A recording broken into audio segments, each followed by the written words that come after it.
Manila, Philippines. Panicked families run for their lives. Their high-rise apartment building is beginning to tilt. An urgent evacuation is underway, when suddenly...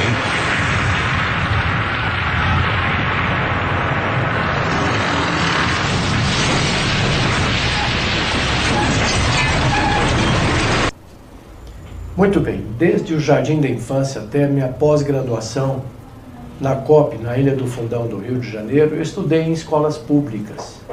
Eu me senti agora no dever de cidadão de poder devolver para a comunidade técnica o que eu aprendi, o que eu vi na minha experiência, pois nesses 44 anos de magistério na Universidade de Brasília e outros 10 na Faculdade de Engenharia e Esplan, e mais perto de 11 mil contratos e obras das quais eu fui responsável da técnica, achei por bem devolver um pouco dessa experiência, esse conhecimento para todos aqueles que pudessem me ouvir. O mais importante deles, o mais completo, é esse livro de Engenharia de Fundações, que não está na sua forma final ainda, porque são 800 páginas. Então, de tempos em tempos, a gente faz uma tiragem, eu peço ao editor para fazer uma tiragem pequena, para atender aqueles pedidos emergenciais. Ele trata, de uma certa forma, de tudo sobre fundações, com ênfase naquilo que os grandes escritórios de engenharia fazem, que é a aplicação de métodos semi-empírico estatístico, mas de uma forma moderna. Também o seu capítulo 17, que é muito interessante, tem toda a parte de patologia, recalques admissíveis, fatores de risco e outras novidades que resultado das minhas pesquisas. Em segundo lugar, também publicado pela COP, na época, um livro sobre sondagens. O primeiro livro de fundações, ele está de uma certa forma esgotado. De tempos em tempos, como eu disse, faço uma pequena tiragem. Se alguém ainda assim se interessar e fazer parte da nossa lista de pedidos, por gentileza, basta mandar um e-mail para infrasoloengenharia@gmail.com. Ao final eu repito novamente. O segundo livro é Sondagens, que foi na realidade o primeiro livro de sondagem publicado no Brasil, que foi publicado a primeira versão em 1972 na COP. Ele tem praticamente tudo sobre sondagem, todos os tipos de sondagens, os cuidados, prós e contras, e o mais importante, correlações com parâmetros geotécnicos. Se alguém se interessar por esse livro, não está disponível ainda, mas poderá entrar na lista da próxima tiragem. Basta mandar um e-mail para infrasoloengenharia@gmail.com.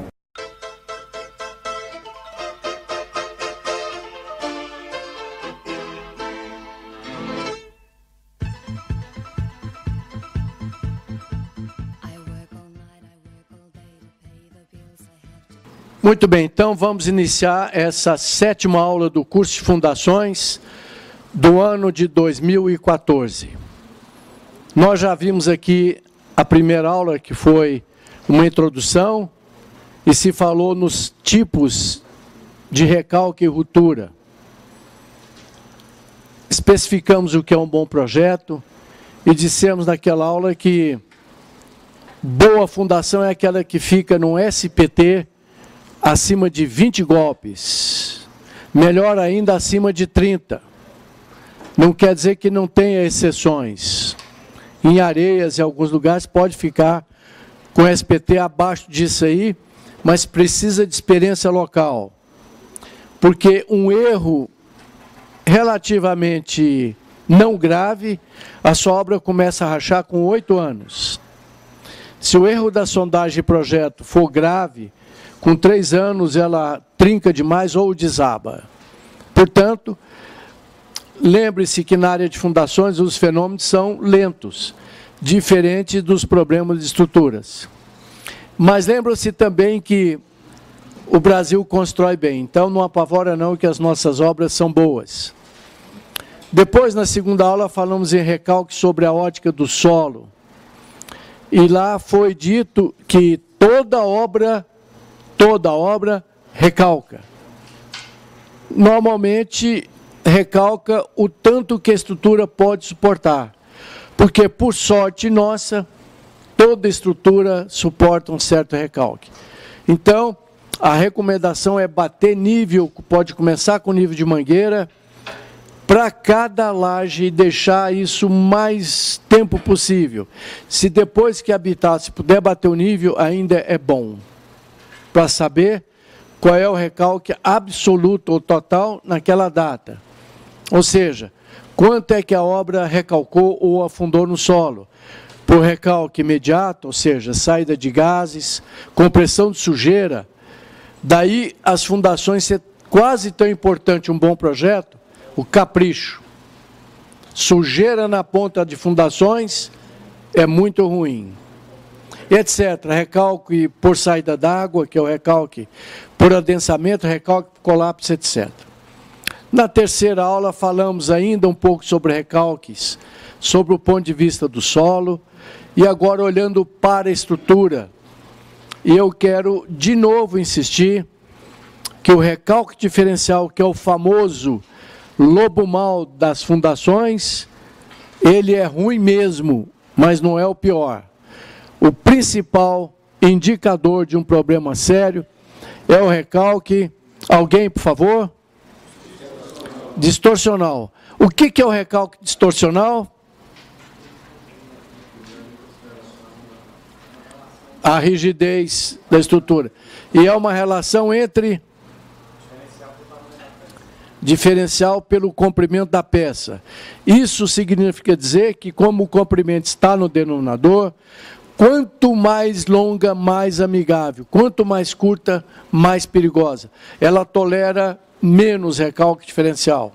Portanto, se te perguntar um dia, doutor, a minha obra está com recalque diferencial de 7 centímetros, vai cair? Recalque diferencial entre 2 pontos? Não sei. Depende da rigidez da estrutura, depende do comprimento das peças. Uma estrutura isostática suporta um recalque absoluto, grande, mas a obra fica toda torta. Muito bem. Na quarta aula iniciamos uma introdução, e na quinta também, sobre tubulões. Definimos na quarta aula quais são os principais tipos de fundações, nomeando principalmente as rasas, as profundas, as tipo hélices, as injetadas e as flutuantes. As rasas é aquela 2 ou 3 condições para ser rasa. Alguém? Quando é que a fundação é rasa?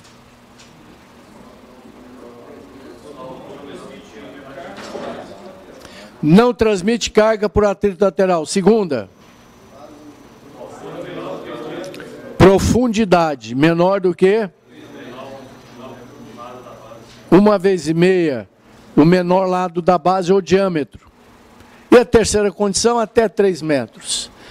Alguém me é capaz de responder por que fundação superficial não transfere carga por atrito lateral?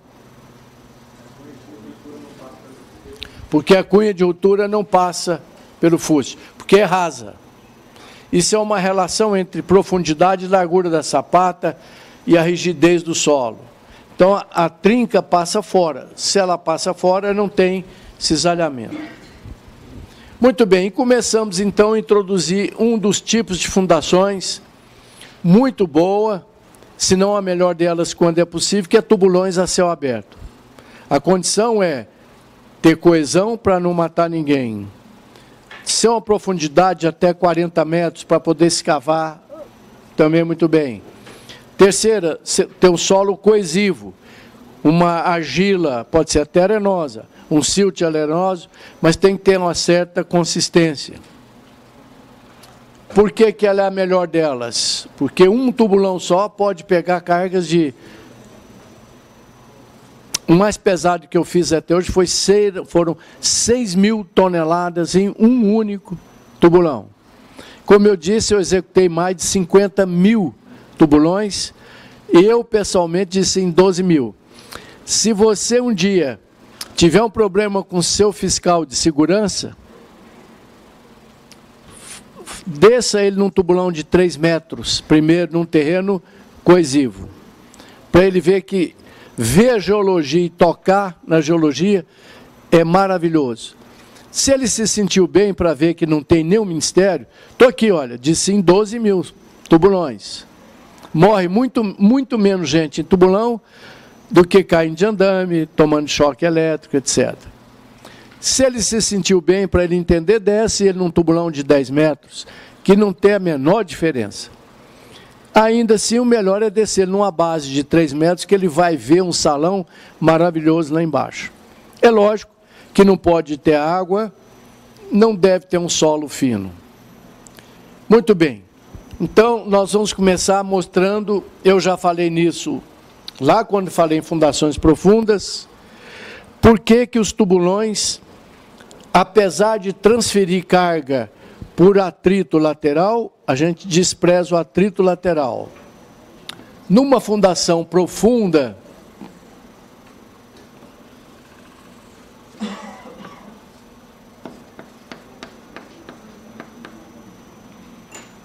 então, vamos dar uma analisada em... Isso está no meu livro, no capítulo 9. Mas quase todos os livros de fundações têm tudo isso daqui, não tem nenhum problema nenhum. Então, 9.1, na realidade não é 9.1, porque nós já fizemos a introdução dos tubulões quanto à maneira de escavar, as condições, etc., se é mecânica ou não. 9.3, transferência de carga.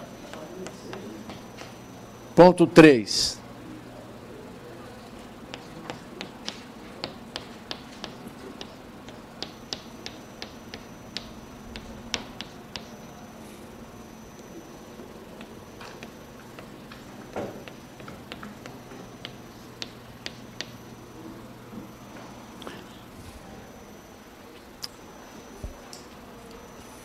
Isso.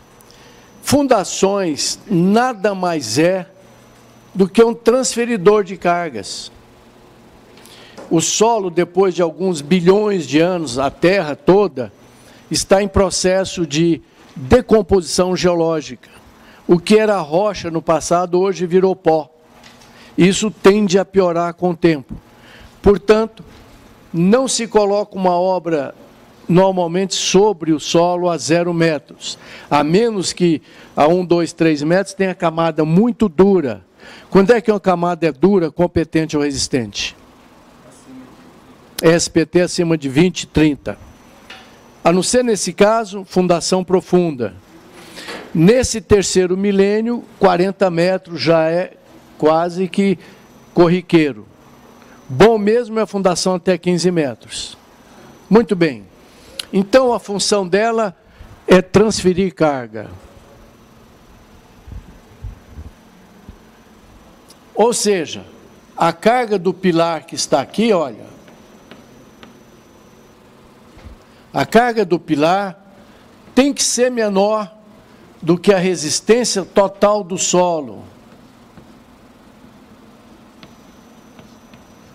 Então, se eu tenho 200 toneladas aqui, eu preciso ter um solo que me dá 200 toneladas.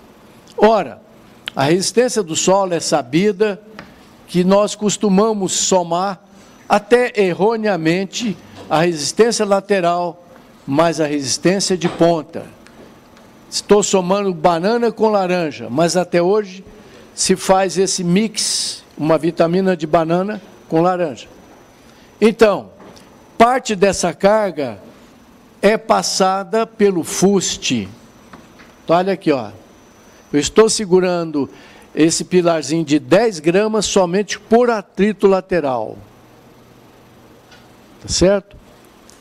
Mas também posso suportar uma parte ou totalmente por resistência de ponta. Daí a fórmula tradicional. Lembram-se que quando essa fundação é escavada, eu não posso considerar essa resistência de ponta integralmente, por causa de sujeira. Nós já tivemos caso aqui em Brasília de estacas escavadas, porque ainda não existe uma ferramenta que limpa o fundo. Daí a grande vantagem do tubulão, porque sempre tem que descer alguém, ou para limpar, ou para fiscalizar, ou para abrir a base. Então o tubulão fica limpinho na base. Eu não perco esses 20%. Mas já tivemos casos em estaca escavada aqui, que ficou 50 centímetros de terra fofa. Ninguém desceu e não era possível, porque era debaixo d'água. Fizeram estaca escavada com lama. O prédio de 23 andares quebrou no centro. Por sorte, o problema estava na caixa de escada e elevadores, que tinha lá 700 toneladas. Ele quebrou para dentro, senão ele teria caído, teria estragado muitos prédios do complexo todo. Então, tome cuidado com a execução. Como aqui fica uma sujeira na ponta,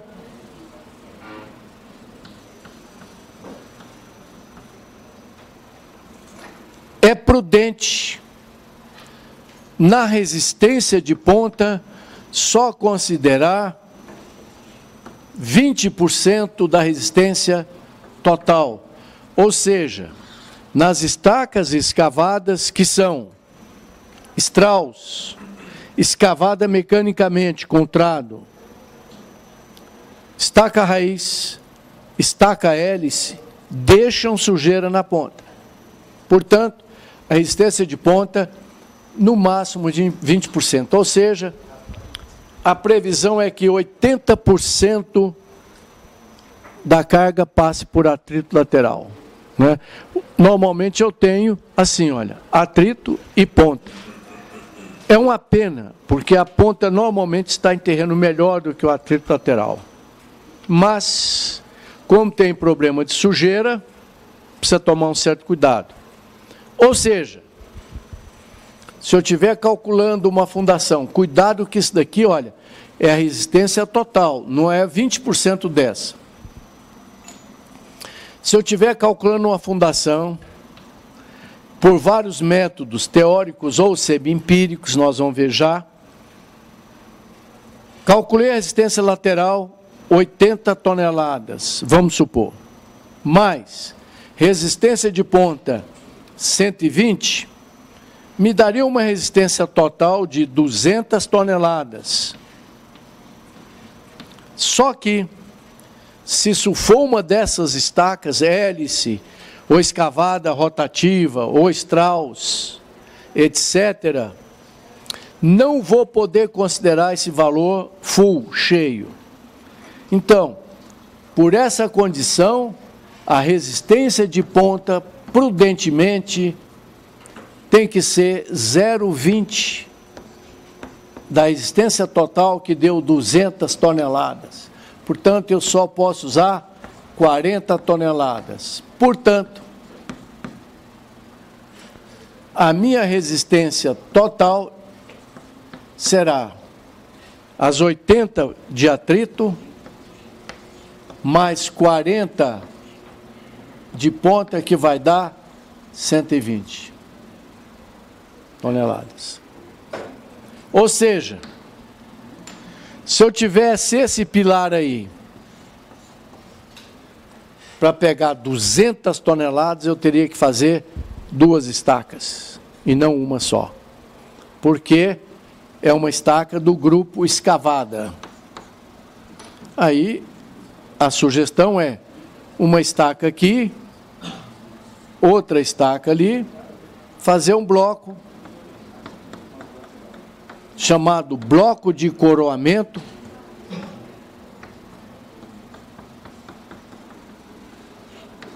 para 2 estacas, para evitar recalques ou eventual colapso do solo ou da infraestrutura. Muito bem. Só que, nas fundações que têm base, esse efeito da base puxa para si uma responsabilidade maior. Então, uma estaca que tem ponta ou base, mas sem ser alargada, mesmo a estaca do tipo Frank, que faz uma cebola, ela puxa para a base uma responsabilidade maior. Então, aquela carga de 200 toneladas acaba descendo para a base. Primeiro fato. Segundo,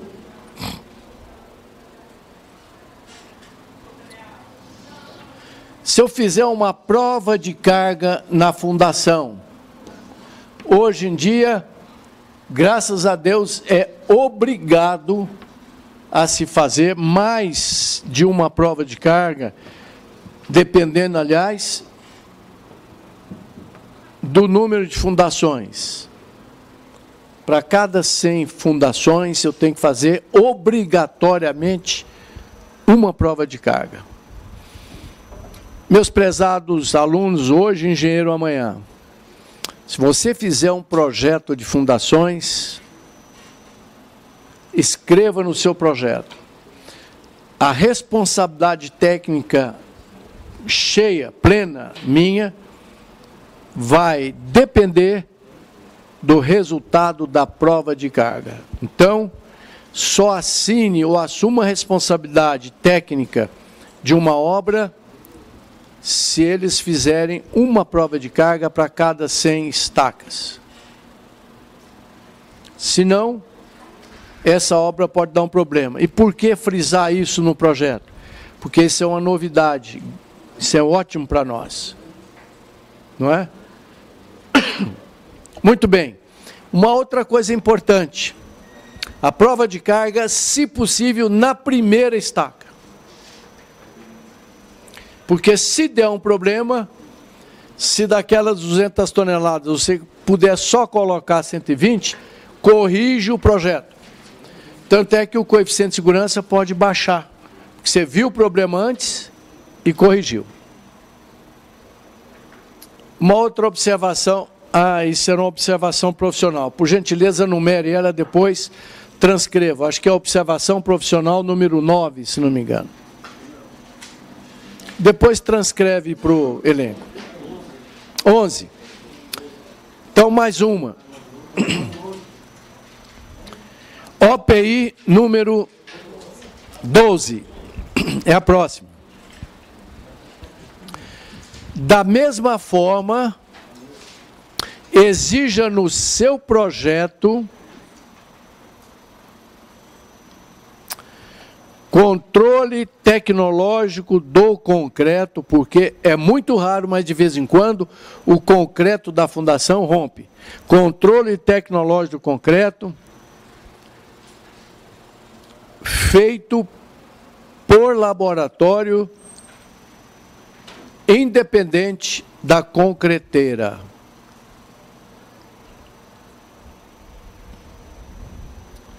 O resultado da... Não precisa anotar isso. O resultado da concreteira é muito importante, só que não tem fé pública. Judicialmente, ela não tem base para discussão. Então, resultado de corpo de prova da concreteira não tem sustentação jurídica. Portanto, peça para um laboratório independente fazer. E,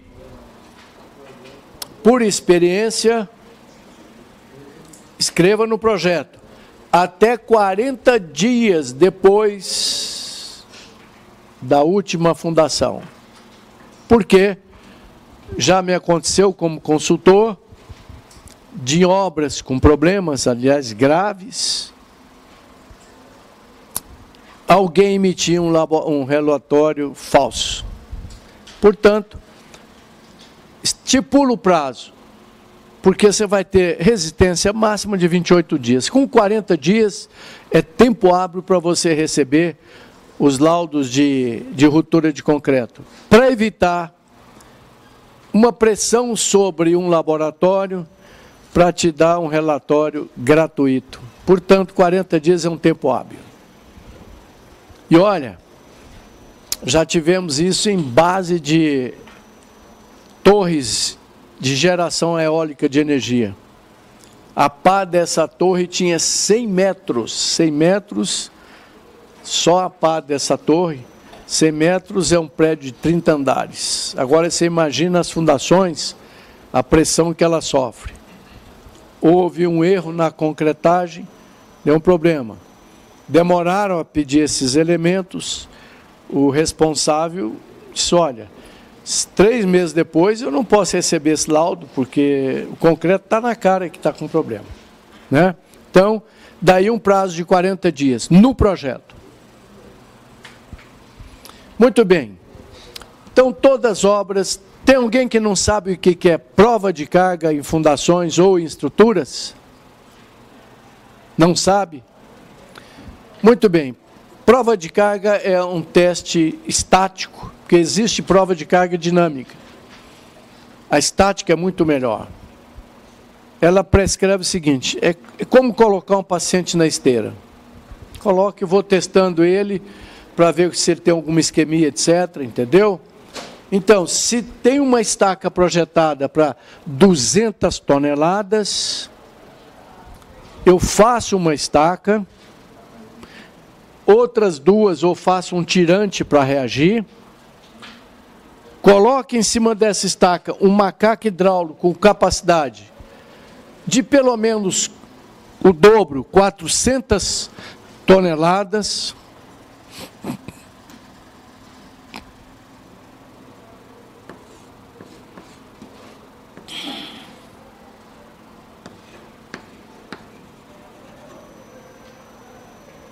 e instrumento essa estaca com extensômetros.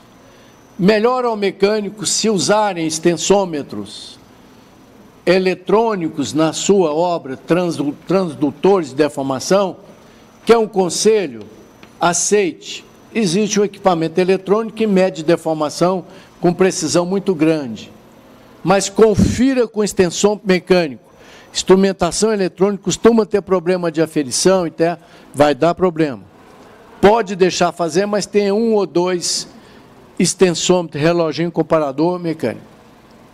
Muito bem, eu vou aplicar 400 toneladas nessa estaca.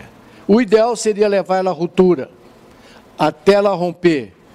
Muito raramente cisalha, é o solo. O solo, por ser mais fraco, ela entra no chão. Ela vence, ela mobiliza todas essas 2 resistências. Se isso tem um coeficiente de segurança 2, na realidade isso aqui deve romper com 160, essa deve romper com 240. Quando é prova de carga, coeficiente de segurança 2. Então, nessa obra que está aqui, que eu estou pisando nela, são tubulões de 14 metros. Esse pilar maior que está ali, recebe 640 toneladas. Para romper esse tubulão, que eu acho que não seria possível, seria preciso de 1.280 toneladas. É o dobro.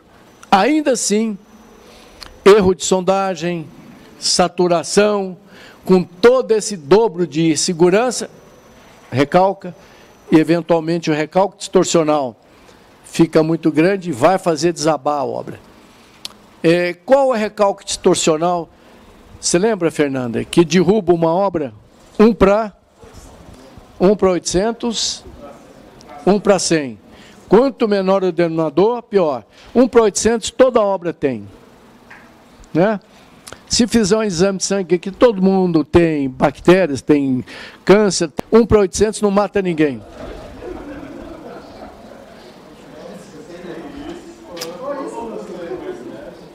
Falei controlado, etc. 1 para 100, mata. Se esses vírus forem mais fortes do que o sistema imunológico, mata. Então, eu vou colocar uma vigona de aço e amarrar ela aqui com tirantes ou com 2 fundações, qualquer processo que não fique muito caro.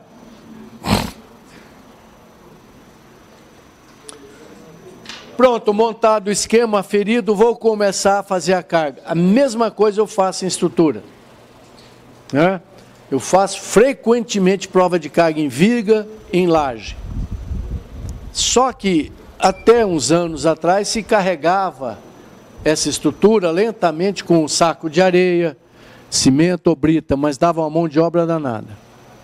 Eu acho que lá em 1970 e qualquer coisa, você não tinha nascido ainda, eu fui contratado para fazer prova de carga na Casa da Moeda, no Rio de Janeiro. E era 1 tonelada por metro quadrado. Então eu tinha que botar um monte de areia que chegava no teto. Bolei um sistema que é muito usado hoje, que é uma piscina d'água. É uma maravilha. A gente monta uma piscina na laje, instrumenta ela embaixo com extensômetro, vai carregando até o ponto que ela sai do regime elástico.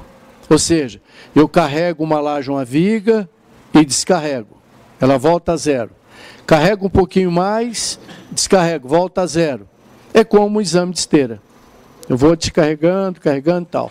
Chega no ponto que ela não volta a zero, esse é o ponto que ela sai do estado elástico para o plástico, e é bom ficar dentro do estado elástico linear, né?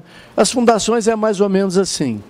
Então, se eu quero testar uma estaca para 200 toneladas, eu vou de 20% em 20%, 40%, 80% e tal, até, se possível, romper, que seria ideal, ela afundar no chão, ou o dobro. Então, aplica uma carga de 40 toneladas e leia a estaca, desceu para cá, olha. Vou para 80, dou um tempinho, ela desceu para cá, porque é uma prova chamada lenta, para dar tempo da água sair. Se a água não sair, a estaca não entra. Mas não é suficientemente lenta para tirar toda a água. De repente, eu não consigo subir mais a carga no macaco. Ou a bomba elétrica injeta óleo, mas não aumenta a reação. Ou na mão, ele desce de repente. Essa daqui é a carga física de ruptura. Carga de ruptura. Se eu fizer prova de carga, no projeto, 50%. Vamos supor que rompeu com 320, eu posso usar 160. Aí eu aviso o meu cliente, olha, essa fundação que estava prevista para 200, no máximo 160. Esse não é demérito nenhum. Ou eu mexo num projeto, ou aumento o número de fundações. Muito bem. Só que, nos tubulões,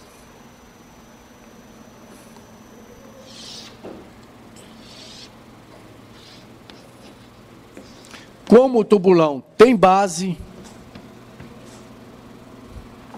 a base automaticamente, por efeito de chapa,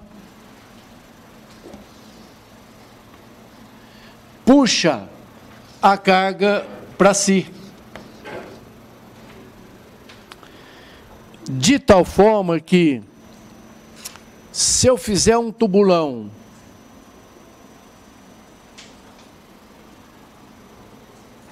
e tiro a base, ou coloco isopor, ou um saco de plástico aqui antes de fazer a base, de tal forma que não tem reação de base, não tem resistência, a gente vai verificar que a gente vai carregando devagar esse tubulão, só o fuste, só o corpo dele, e de repente, ele rompe.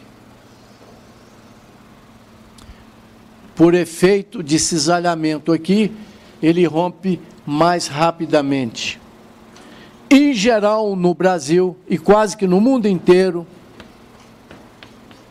quando eu atinjo aqui um recalque, esse fuste entra no chão, de 10 a 20 milímetros,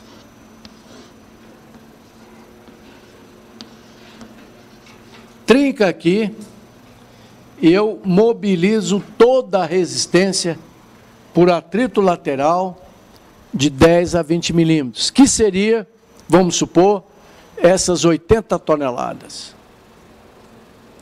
Se agora eu fizer só a base concretada e aqui dentro colocar um perfil de aço para ficar no ar, quero saber como é que a base se comporta, só a base. Ela vai resistir, vai romper com muito mais deformação. Em geral, a ruptura acontece entre 10 a 30% do diâmetro da base. Um tubulão muito pequeno tem uma base de 1 metro. Então eu vou gastar 100 milímetros, no mínimo, para romper. Então, o fuste já rompeu com 10 ou 20. A base ainda está recebendo carga. Então, por isso, essa soma não é uma soma legal de se fazer. Por isso, apesar de que o tubulão ajuda com atrito lateral, mas quando der um problema, se der um recalque de 10 milímetros ou 20, eu perco aquela ajuda. Então eu estou chamando para me ajudar um fulano chamado atrito que, se forçar, ele pula fora. Se trincar, ele pula fora. Se der um recalque de mais de 10, 20 minutos, eu não vou ter mais atrito lateral. Vem todo para a base. Por isso, no tubulão, se despreza uma contribuição por atrito lateral. Porque num dia de problema, um erro de sondagem, saturação, excesso de chuva, ou escavação do lado de um tubulão, eu perco o atrito lateral. Alguém é capaz, você é capaz de me explicar por que eu não considero atrito lateral em tubulões?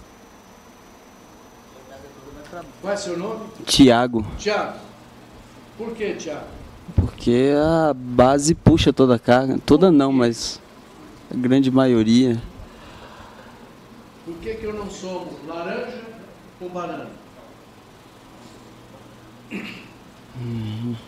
Alguém é capaz? Aqui é proibido ficar calado, lembram-se? Oi? Não, às vezes é grande. Por que é que eu não somo laranja com banana? Ou seja, no tubulão, eu desprezo essa contribuição por atrito. Olha aqui, deu 80 toneladas. No tubulão podia ser aqui umas 200 toneladas. Mas eu desconsidero essas 80 do atrito lateral. Por quê?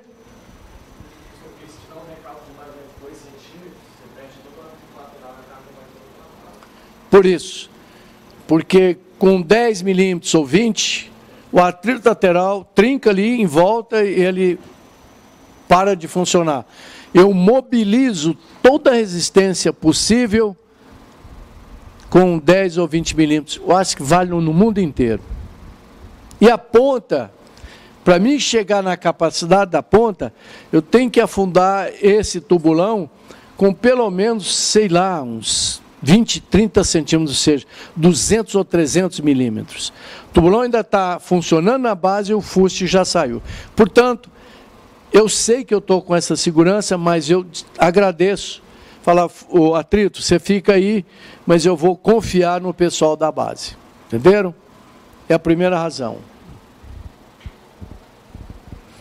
A segunda razão é que se demorar a concretar esse tubulão, a recomendação é, se o concreto não chegar com menos de 2 dias, esse solo fica amolecido, etc. Ninguém sabe bem ainda, é um tema de pesquisa muito importante, mas é bom desprezar o atrito lateral, deixar só na base. E se chover, desça na base e manda limpar, porque afofa a base. É a segunda razão. Se demorar a concretagem, a aderência entre o solo e o fuste pode ser considerada zero.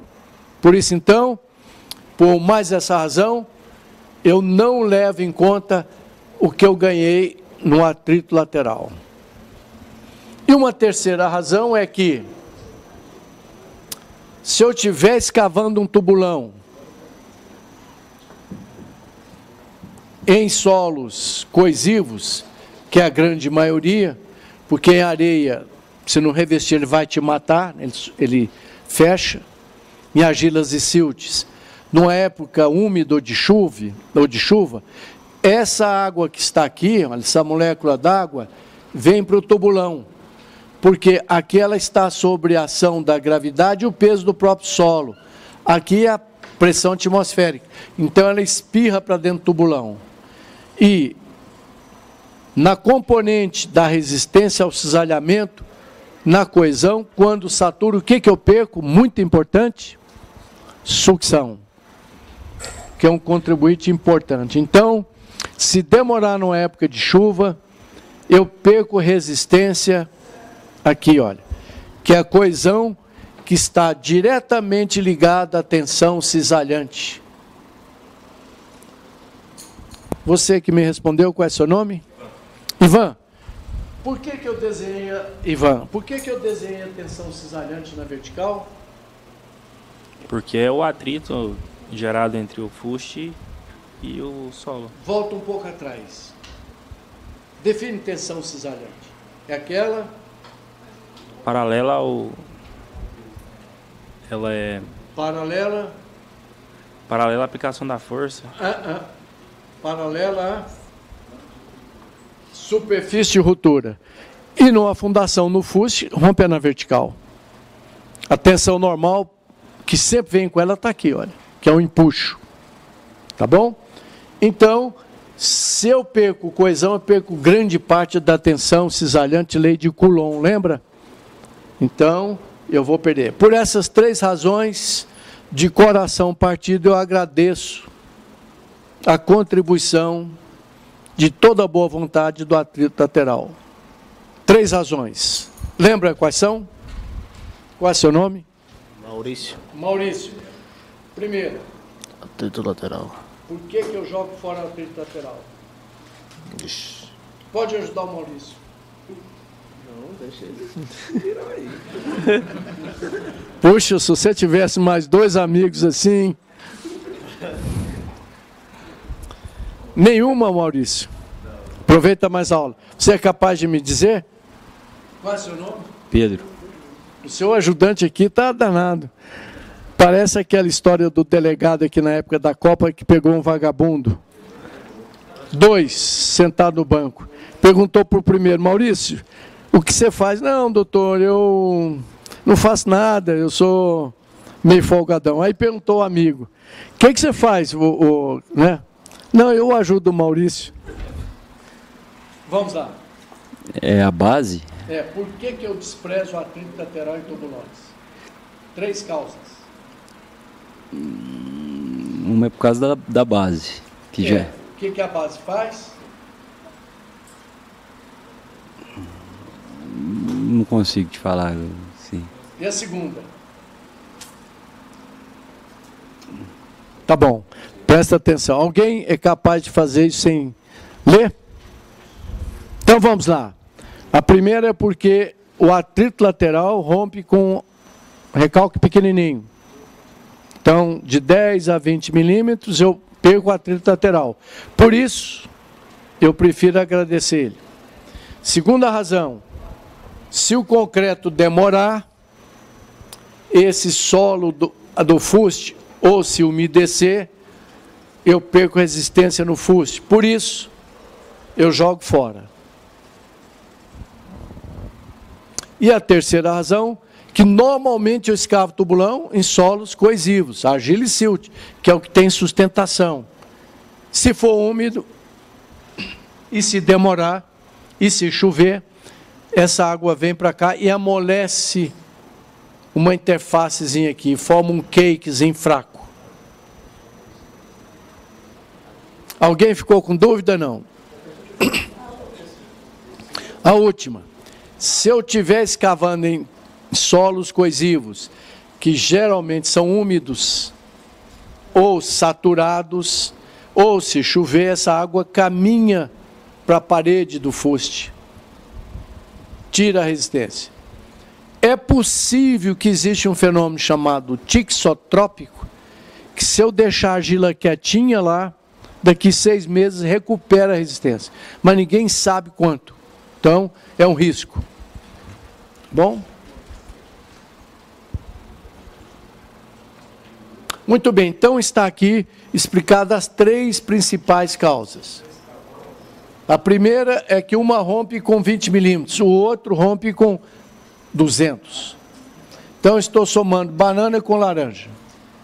Segunda, se demorar a concretar, esse solo ou contrai ou amolece. Então, 2 dias depois, não é bom confiar nessa resistência.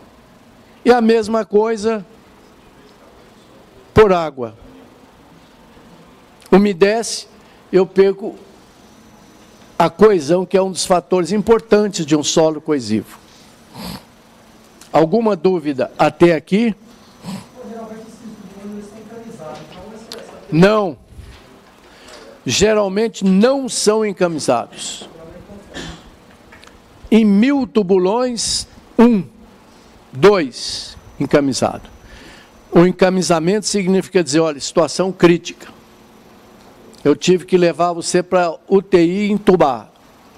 De 1000 pacientes, eu levo 1 para UTI.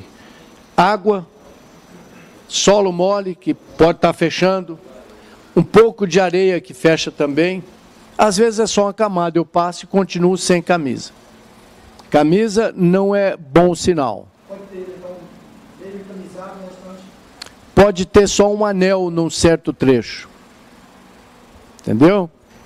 E se é possível, eu particularmente tive muita experiência com isso, mas saiba, se precisar de proteger com manilha de concreto ou cambota de aço ou até de madeira, é sinal de que tem solo mole atravessando e você faz isso para garantir a sua segurança. Não é tão bom. É possível. Eu te levo para a UTI, você recupera, eu te tiro de lá. Mas sua chance de sobrevida cai muito. Alguma outra dúvida? E uma sugestão. Olhando para um tubulão de cima, antes de descer nele, se for encamisado, verifica se ele já não saiu do prumo.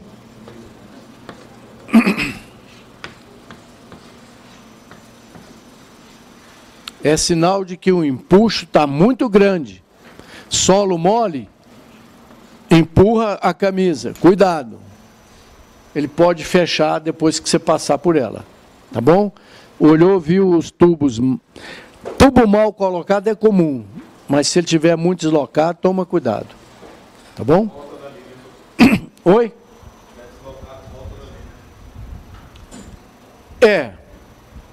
Se você tem muita experiência, pode dar uma olhada para ver o que aconteceu. Mas aí tem que escavar muito rapidamente, porque isso com o tempo ele fecha. Tá?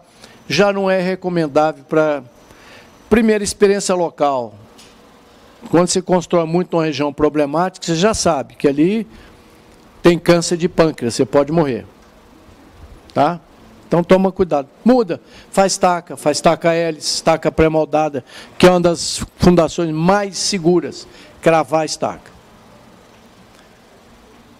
Muito bem, agora vamos então começar o que interessa mesmo. Projeto.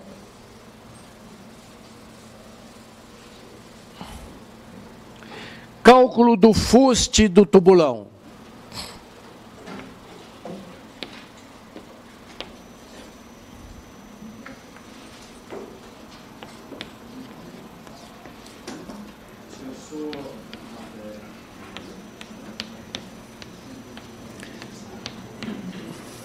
Então, os senhores receberão um projeto e o primeiro passo, além de trazer o projeto para cá, que nós vamos explicar tudo sobre FCK, ferragem e tal, é começar a calcular o diâmetro do fuste para o seu tubulão.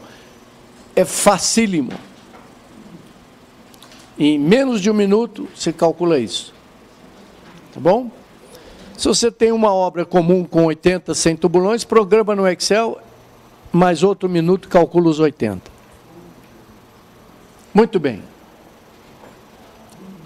Então, vamos supor que eu tenho a planta de carga com as linhas, né, de gabarito e eixo, de pilares e tal. Vamos supor que eu tivesse um pilar 5 para 700 toneladas. E que o perfil do solo fosse coesivo, que até 20 metros, que é uma profundidade boa para tubulão. Eu nem sei se eu já falei nessas profundidades. Se alguém se lembra que até 6 metros é muito bom, muito raso, até 14 metros dá para executar na mão, 2 por dia, até 20 metros é possível, sem problema nenhum, até 24 metros já é fundo, depois disso já é muito profundo. Aqui em Brasília, o tubulão mais fundo é o da Torre, 40 metros de profundidade. Maravilhoso, sem problema nenhum, bases enormes, nunca tivemos problema lá, né? Então, vamos supor que eu tivesse 700 toneladas. Primeira coisa, eu tenho que definir qual é o diâmetro do fuste para poder escavar na mão ou na máquina. Então, o topógrafo ou engenheiro de obra marca o centro do tubulão. Eu vou querer saber qual é o fuste, que é o diâmetro do fuste desse tubulão. Tubulão, lembra-se, a única diferença de tubulões tacas é que no tubulão desce alguém para checar ou para limpar a base, ou sem base. Já que vai descer, abre uma basezinha, nem que não precise, aumenta a extensão. Então, o que eu tenho? Eu tenho a força, vem na planta de locação em cargos, o calculista te deu a força. Em geral, não precisa aplicar coeficiente de segurança aqui.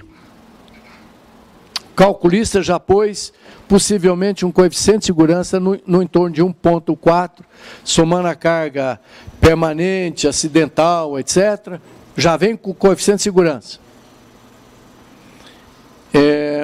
Uma situação que eu considero assim, pouco técnica e ruim, principalmente quando você vai projetar para alguns outros países, como está acontecendo agora comigo, o calculista manda carga permanente, manda separado sobrecarga, manda carga de vento, manda carga de força sísmica, mas não soma. Nós, da área de fundações, não temos nada a ver em termos de valores, com o problema de estrutura. Quem conhece o projeto de estrutura é o calculista de estrutura. Então, ele tem que mandar a carga completa. Você tem que conversar com ele. Essa interação é fundamental, mas não calcular por ele. Portanto, a menos que ele te avise, isso já vem puro, não precisa aumentar. Eu tenho mais um dado aqui. O que eu tenho? Isso, eu sei que o tubulão tem que ser mais de 60, mas como é que eu calculo o diâmetro dele? Essa área é de concreto. O que eu tenho, o que eu posso exigir ou pedir? Resistência do concreto. Então, normalmente se compra um concreto com FCK, antigamente era 13,5, 18, melhor. É o mesmo preço.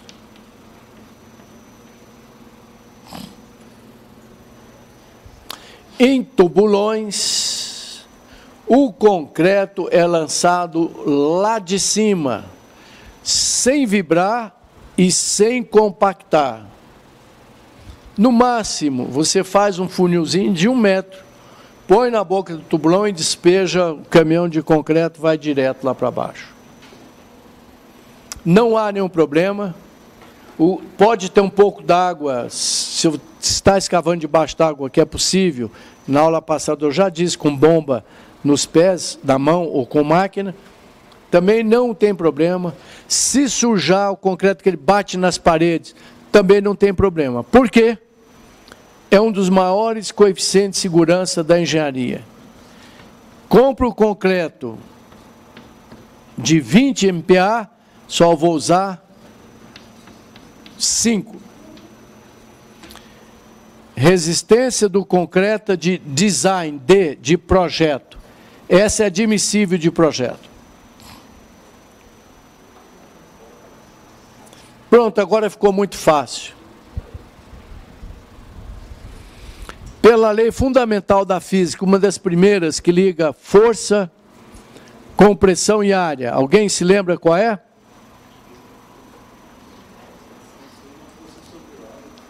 Oi? Pressão é igual a força sobre área. No nosso caso, FCD, que é a pressão de projeto, é igual a força, carga do pilar, sobre a área do fuste, tubulão.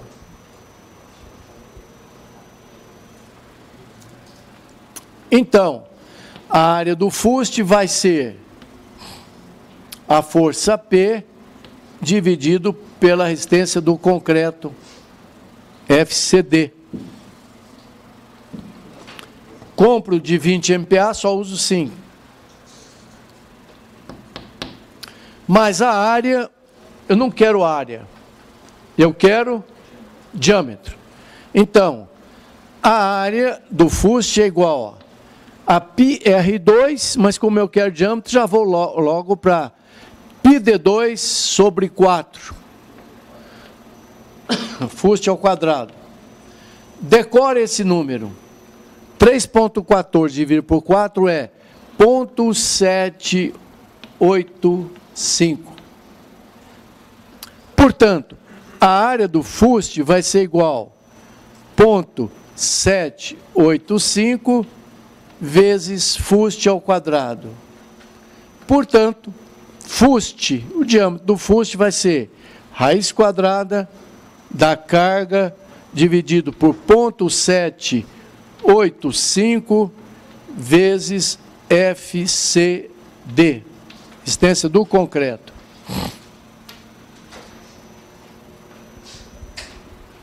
Ficou dúvida nenhuma, né?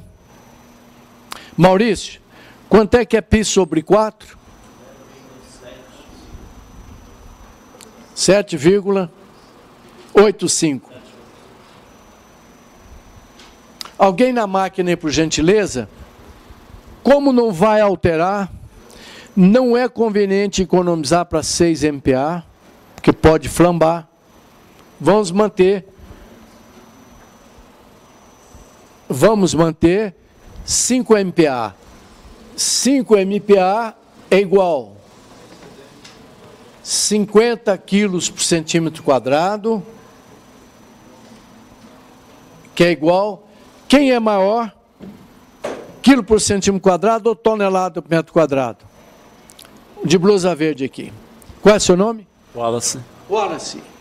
1 quilo por centímetro quadrado é igual quantas toneladas por metro quadrado? 0,10, 100, 1.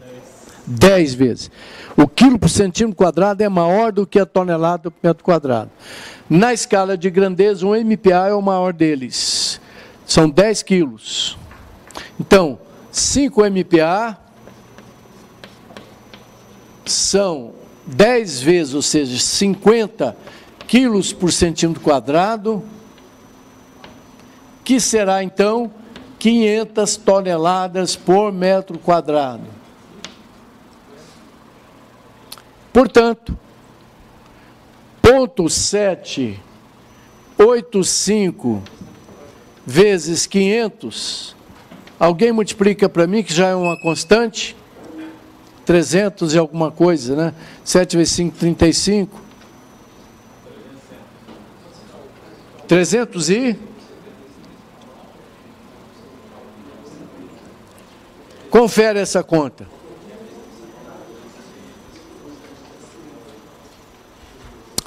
Alguém? Confere.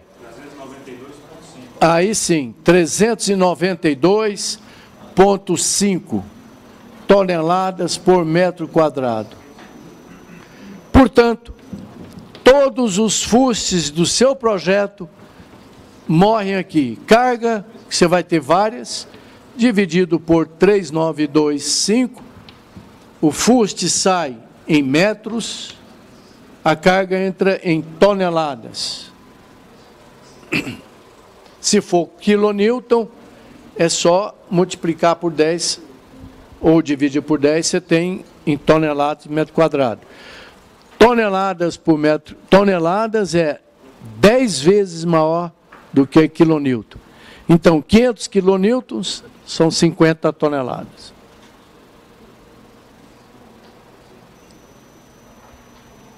Pronto. Calcular o fuste é uma tremenda brincadeira.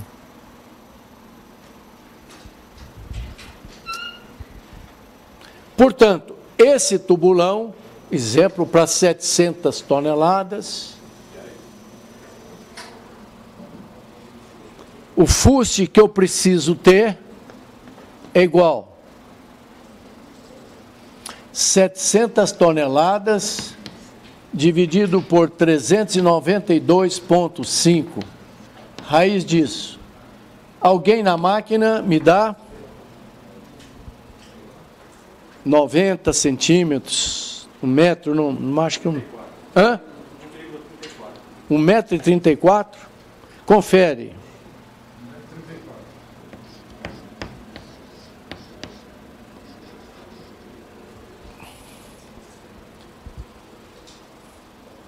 Não tem o menor sentido você, como técnico, capaz, mandar um projeto para escavar no chão, coisa com menos de 5 centímetros. Arredonda tudo para 5 centímetros. O mestre de obra vai rir na sua cara se você fizer isso. Portanto, esse tubulão, se for escavado mecanicamente, talvez de 10 em 10, porque nem existe hélice ou trado de 1,34 m, vai ter de 1,35 centímetros ou metros. Pronto.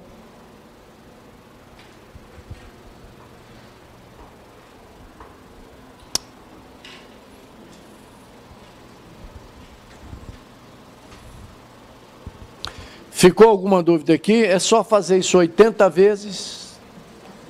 Primeira parte do projeto está pronta, que é desenhar o fuste. Para completar, só falta desenhar a base.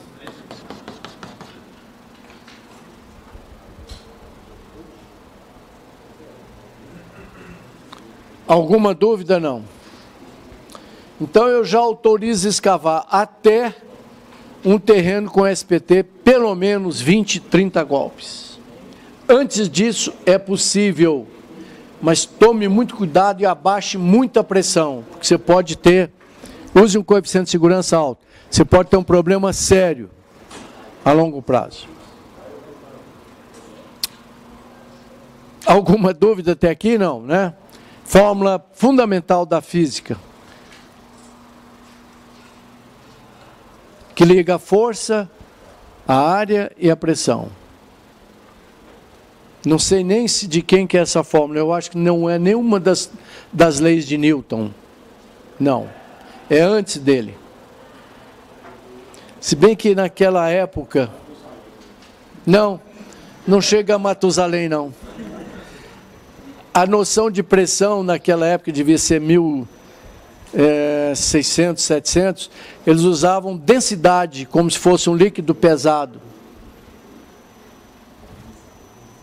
Daí há uma discussão séria entre o Newton e o Hooke, por causa disso, mas o Hooke ganhou aquela da lei de Hooke. Muito bem, sem dúvida nenhuma. Agora nós vamos iniciar então o cálculo da base.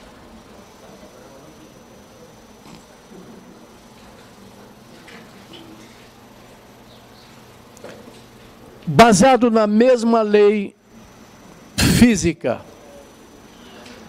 alguém pode me dizer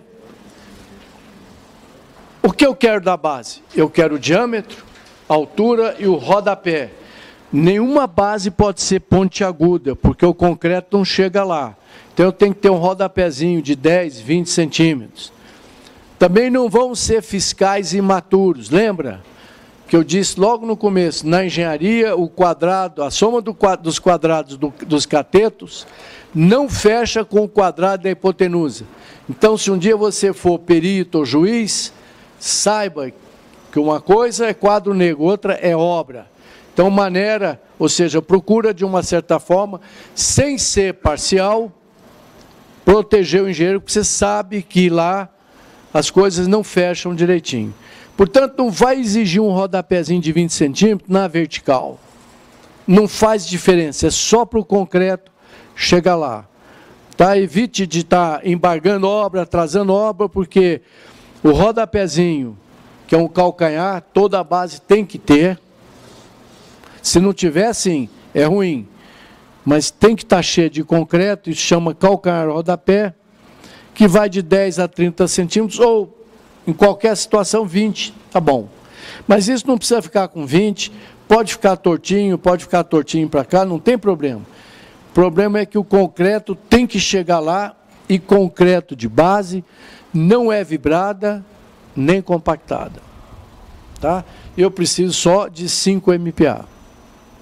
Quando a base é muito grande, igual essa sala aqui, depois que você encher um pouco de concreto, desce uns 2 homens com máscara, porque tem vapor de cimento, e espalha na enxada para ter certeza que está chegando nos cantos.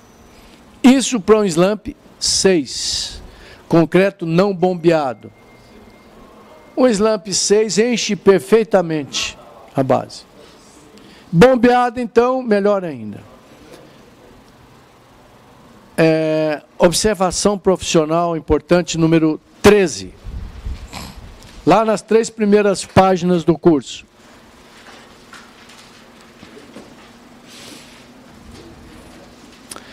O melhor slump para fundações, qualquer que seja,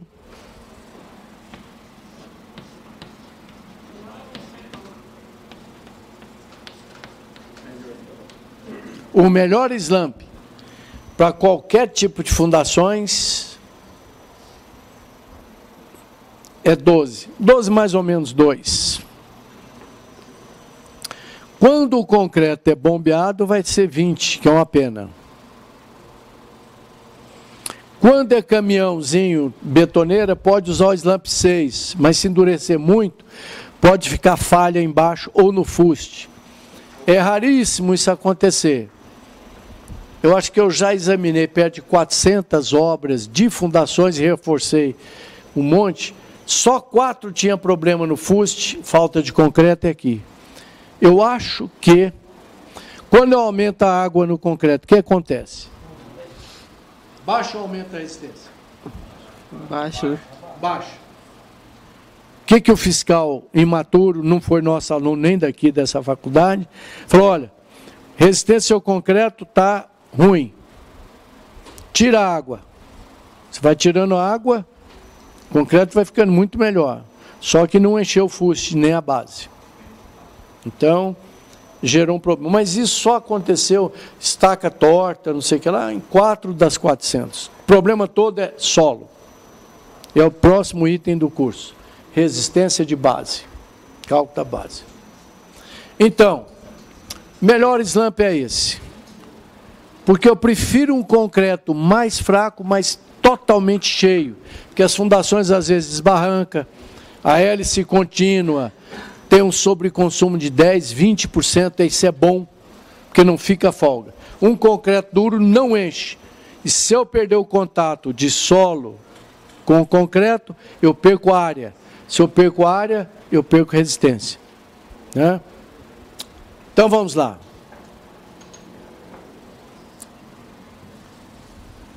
Dois são os fatores que derrubam as obras com tubulões, que é raro. Excesso ou pressão mal calculada na base, chamada taxa do terreno. É a pressão que eu coloco lá. Tá? Que pressão é essa? É aquela que não vai produzir recalque maior do que a estrutura suporta, porque a estrutura suporta um pouquinho, e nem vai romper. Ela nem vai entrar no chão. Tá? Chama taxa do terreno ou capacidade de carga admissível?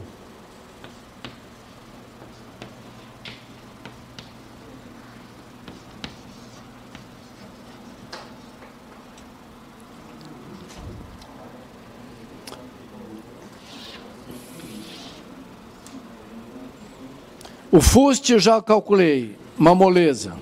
No projeto, por gentileza, engrosse o traço do fuste. Esse projeto do curso é todo feito à mão. Vetado o projeto feito em AutoCAD. Agora, eu executei o fuste até um terreno bom, que nós vamos ver depois, e vou autorizar, aumentar ou preparar a base.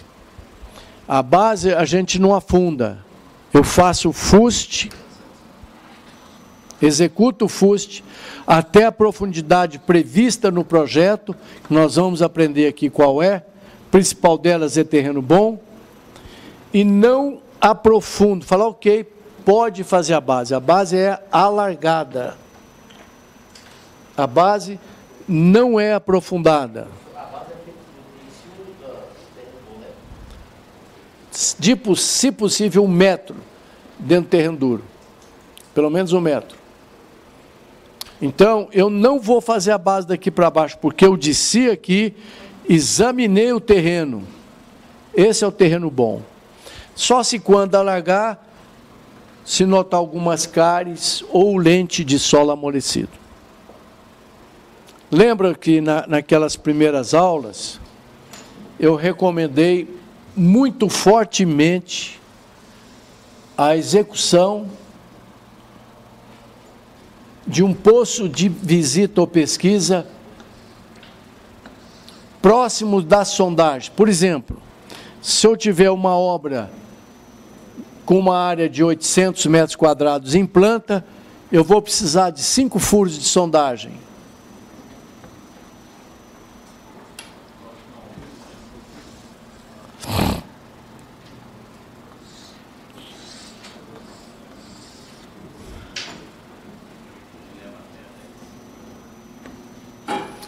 O melhor e o recomendável é dividir a obra em zonas ou áreas geológicas semelhantes.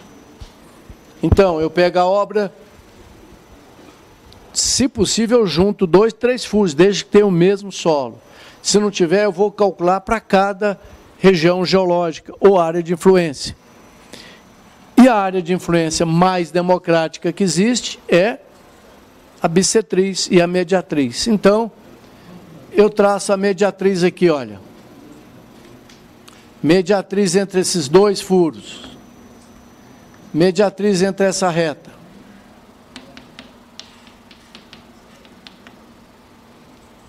Então, eu vou... eu não sei se eu cheguei a falar, mas eu vou falar sobre sondagens. Até 200 metros quadrados em planta, 2 furos. A cada 200 a mais 1 furo. De 200 a 400, 3. De 400 a 600, 4. Aí, daí para frente, você pode ir de 400 em 400 metros. De 400 ou de 600 a 1.000, 5. De 1.000 a 1.400, 6, aí depois vai raliando. Depende da obra. Áreas populares você pode fazer menos furo. Depende do perfil. Se por acaso, tanto é que é bom numerar, não sei se o professor lá falou nisso, mas eu vou voltar a falar, os furos de número 1, 2, 3 próximo. 4, 5. Não faz 1, 2, não, porque a gente vai vendo o solo próximo um do outro. Mas vamos supor que fosse 5 zonas geológicas diferentes. Portanto, a profundidade vai ser diferente. Anote outra observação profissional.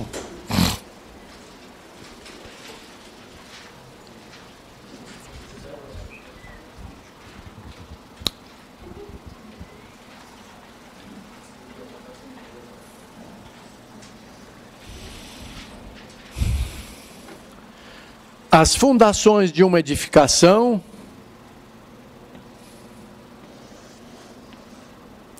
devem estar apoiadas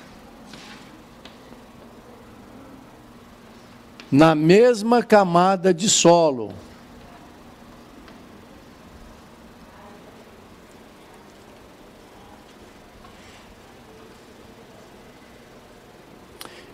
E nunca na mesma profundidade.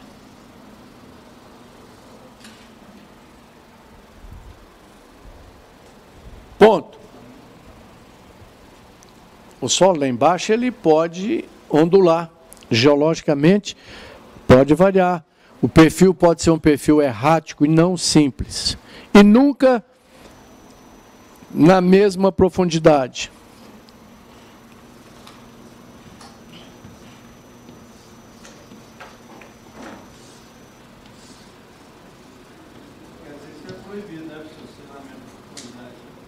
Não é proibido, é só uma mancada técnica muito grande. Ponto.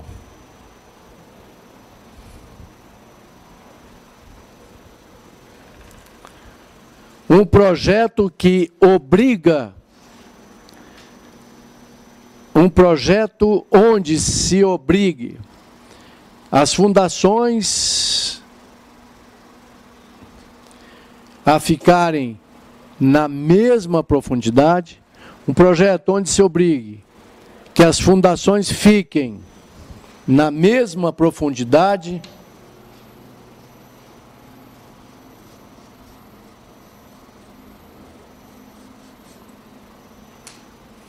é um projeto burro e perigoso.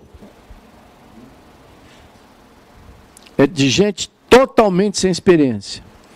É um projeto burro e perigoso, cuidado. Porque raramente, muito raramente, o solo é igual na mesma profundidade. Sempre varia. Às vezes, quando é rocha dobrada, tem tubulões ou estaca com 4 metros aqui, a 10 metros ela com 20 metros de profundidade. Se ficar no mesmo solo, na mesma profundidade, você vai derrubar a obra rapidinho. Independente do tipo de fundação, se estaca, A gente não mistura muito o tipo de fundação na mesma obra. Em último caso é importante, mas trabalhe com segurança, porque os recalques são diferentes. Esse cuidado é só com tubulões Não, ou com qualquer tipo? sapata, estaca hélice, tudo, pré-moldada. A pré-moldada é quando você tem um bloco com muita estaca, as últimas ficam mais curtas, porque o solo fica muito compacto, ela não entra. É normal. Pois não. Isso se dá em função da sondagem, correto? Com a sondagem é que você traça o perfil. Nesse prédio foram feitos 5. Aí você olha, a camada boa está variando de 12 aqui com 18 metros. Aí a nossa recomendação, antes de começar a obra em tubulões, tem o furo de sondagem número 1, 2. Pega ele na mão, leia. Vai lá dentro do tubulão e checa a sondagem. Terreno bom está aqui. Não sei se o professor falou, mas eu vou dizer que a sondagem tem que ter uma tal cota da boca do furo, ligada a um poste, a um meio-fio, ou uma obra vizinha, mas a obra não pode estar recalcando nem em árvore, porque ela cresce. Daqui 6 meses tinha um aterro. Então o terreno bom estava a 20 metros. Aí tem um aterro na obra, vai começar a escavar um subsolo. Aqueles 20 metros passa para 15. Gera um susto muito agradável, né? Puxa, eu estava esperando 20 e encontrei, mas é porque a sondagem tinha que ter a cota da boca do furo. Ora, se a sondagem em relação ao meio-fio estava a 1 metro de profundidade, depois você escavou um subsolo, ainda tinha um aterrinho em cima, vai ser menos 5 metros. Então, em vez de 20, 15. Ora, o pior pode acontecer depois. Né? Você faz a sondagem, acusa terreno bom a 10 metros, só que por um motivo qualquer, com aterro, ou para nivelar o solo, você colocou 3 metros de aterro. Então, aquele bom que era 15, agora tem que ser 18. Em obras que costuma ter muito aterro, porque A topografia é inclinada. Se o engenheiro geotécnico cometeu a mancada de colocar todos os tubulões na mesma profundidade, e essa obra aqui, olha, ele fez um aterro para não ficar com pilotismo muito alto. Então, os tubulões aqui, ó, em profundidade diferente. Pode olhar a junta de dilatação desse prédio, que ele está aberto para a zona de aterro. Certamente, o engenheiro fez as fundações na mesma profundidade, esqueceu que no aterro ele tinha que estar mais profundo. Tá bom? Isso é muito comum, cuidado com isso. Então, um projeto que fala, ó, todo mundo com 6 metros, cuidado que ele é perigoso. Agora, um projeto de fundações, ponto. Continua. Um projeto de fundações que não tem profundidade é chute. Como é que você projeta a fundação sem dizer qual é a profundidade? Via de regra é porque nem foi feita a sondagem, que é um crime. Por quê? Os CREAs e as administrações e as prefeituras exigem projeto de fundação, não exige sondagem. Então, para correr com alvará, se chuta um projeto sem sondagem, não põe a profundidade.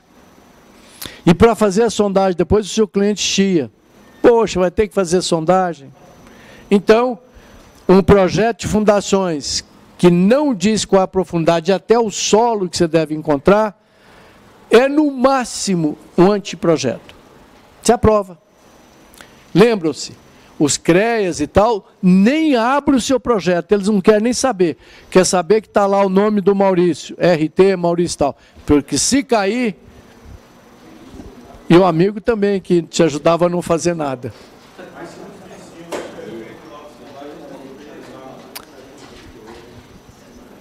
Muito bem. Se der problema, você está com a razão, mas vai preso assim mesmo. Porque pode ter uma variação. Você está com o prédio seu aqui e do vizinho. O vizinho tinha terreno bom nessa profundidade. Se você tiver 4 vizinhos, desde que o prédio seja de 5 por 5, é possível. Mas, olha, não tem sustentação jurídica. A menos que se conheça a região muito bem. Por exemplo, na Asa Sul, é absolutamente tranquilo. Tudo igual. Terreno cada vez melhor. A Asa Norte é um perigo. Daqui para ali, muda 5, 6 metros. Águas Claras é um terror. Estaca de 20 metros, radier de 2. Cuidado. É possível. Mas se te der problemas, você fica difícil. Eu sou perito vivo ajudando os engenheiros. Minha meta principal é salvar o menor, que é o engenheiro. Mas toma cuidado. Pois não. É igual a cabeça de quê?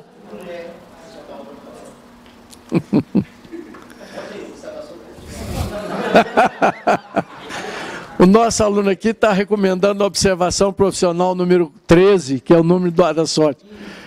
Que solo é igual a cabeça... O pessoal de obra que fala isso. E que nível? É servente, mestre de obra, encarregado? Pessoal mais antigo. Diz que se solo é igual a cabeça de mulher. Ninguém... É imprevisível. O dado de entrada é uma coisa, a saída é totalmente diferente. Não é tão assim, não. Tá bom, vamos fazer um pequeno intervalo.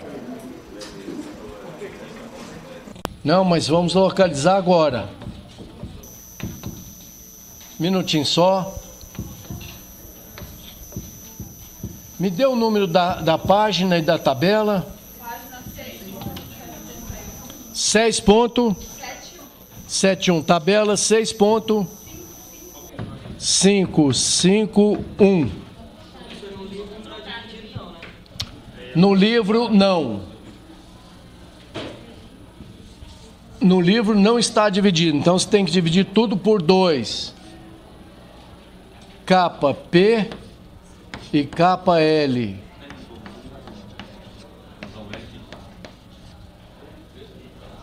Quem que não tinha entendido? Quem não viu na tabela? Me dá agora você. Qual é seu nome? Natália. Segunda camada. Com silt muito pouco argiloso, acho.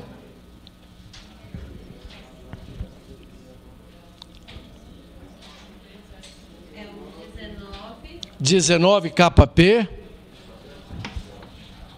0,57.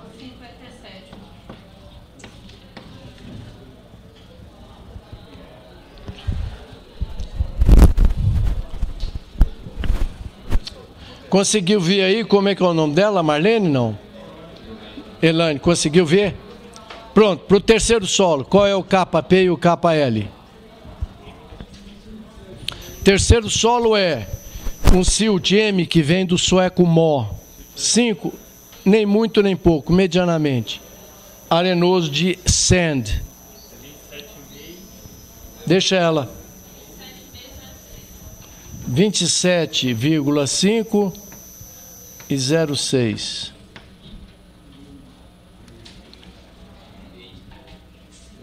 Pronto. Agora eu vou começar a calcular a resistência lateral dessa estaca a cada camada.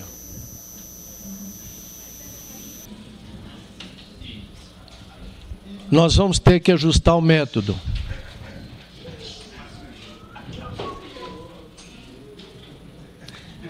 No meu método,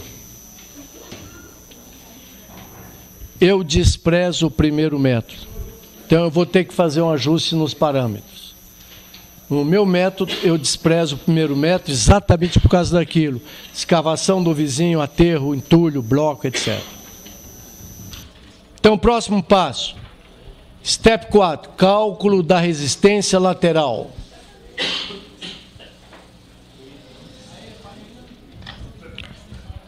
Então eu vou esperar um minuto, está muito rápido, né? Tem gente atrasada aí. Step 4. Cálculo da das resistências laterais. Vou calcular a resistência lateral admissível e vou calcular também a resistência lateral, o somatório dela. Como eu disse, pode-se achar a média do SPT, fazer um solo médio e achar a inteira. Não é bom. Aqui eu vou tateando a estaca de metro em metro. Enquanto o pessoal que está um pouco atrás chega lá, alguma dúvida? Vocês não imaginam o quanto esses métodos simplificaram nossa vida. Antigamente era uma confusão. Só a fórmula enche esse quadro negro aí. Só a fórmula. Pois não.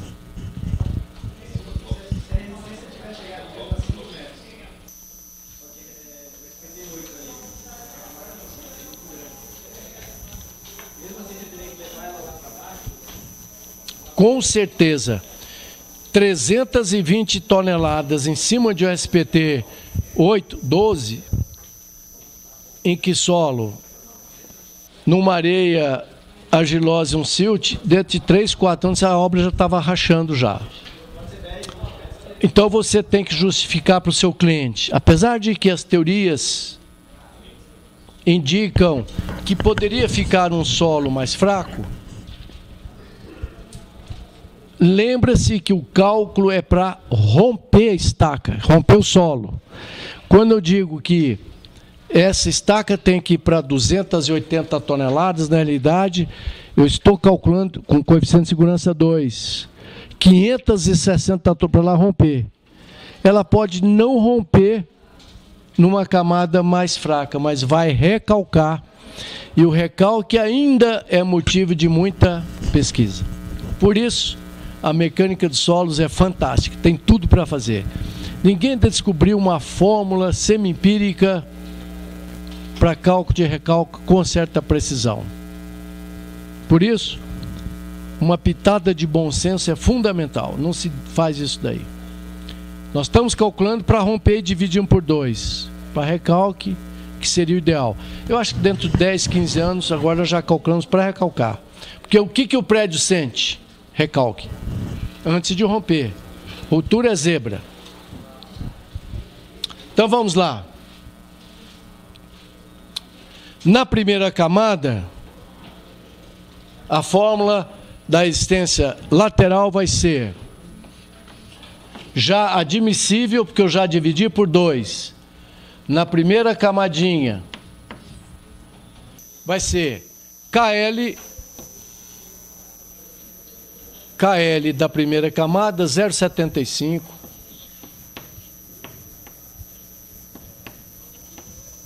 Vezes o SPT 8,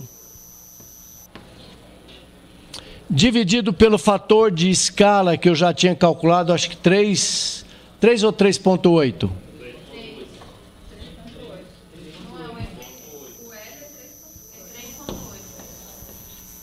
Vezes área lateral que eu já tinha calculado. Elaine, qual era a lateral na primeira camada?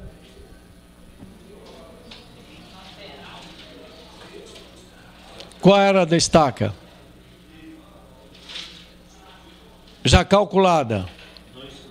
Elaine.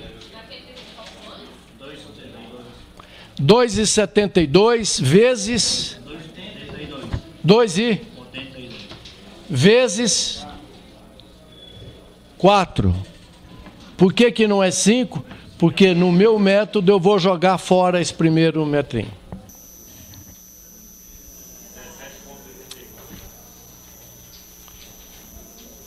Deram 17,81 toneladas. Nós vamos levar 2 casas decimais até o fim. Então,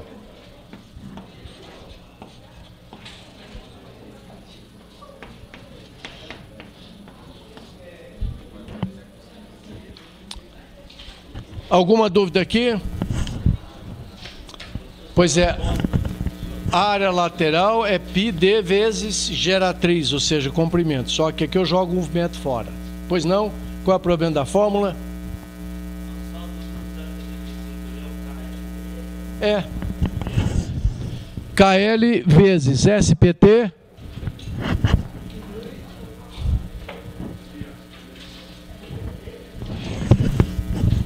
vezes área lateral, que faltou aqui, olha.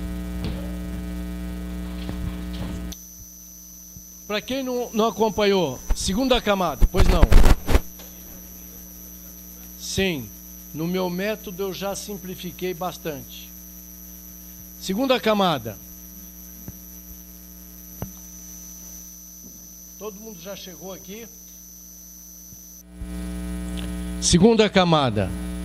Então, segunda camada. Elaine, me dita.